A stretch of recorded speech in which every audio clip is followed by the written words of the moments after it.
టమాటా బజ్జీ తయారు చేసుకునే విధానం. ముందుగా కొన్ని పచ్చిమిర్చి తీసుకొని సన్నగా వీడియోలో చూస్తున్నట్టు తరుక్కోవాలి. తరుక్కున్న పక్కన పెట్టుకొని 2 ఆనియన్స్ తీసుకొని సన్నగా తరుక్కోవాలి. ఆనియన్స్ కోసేటప్పుడు వాటర్ వస్తున్నట్లయితే ఇవి వాటర్లో కలిపి కోస్తే వాటర్ రాకుండా ఉంటాయి.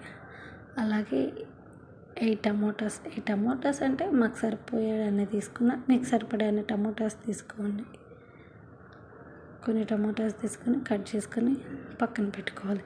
అలాగే ఒక ప్యాన్ తీసుకొని కొద్దిగా ఆయిల్ వేడెక్కినాక ఆవాలు వేసి ముందుగా కట్ చేసుకున్న పచ్చిమిర్చి వేసుకొని బాగా వేయించుకోవాలి. మంట సిమ్లో పెట్టాలి, లేకుంటే ఘాటు వచ్చేస్తుంది. అలాగే ముందుగా కట్ చేసుకున్న ఆనియన్స్ వేసి బాగా కలుపుకోవాలి. బాగా కలుపుకున్న తర్వాత ఒక 4-5 రెమ్మలు కరివేపాకు వేసి బాగా కలుపుకోవాలి.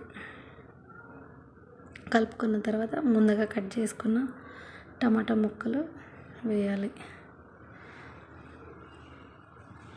టమాటా ముక్కలు వేసినాక బాగా కలపాలి. కలుపుకున్న తర్వాత 1.5 టేబుల్ స్పూన్ సాల్ట్ వేసి బాగా కలపాలి.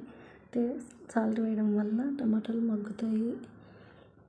అలాగే 1 టేబుల్ స్పూన్ పసుపు వేసి బాగా కలుపుకోవాలి. బాగా కలుపుకున్న తర్వాత మూత పెట్టేయాలి.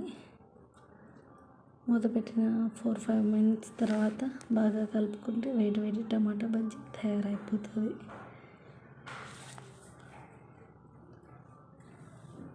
తర్వాత మూత పెట్టేసి స్టవ్ ఆఫ్ చేసుకోవాలి.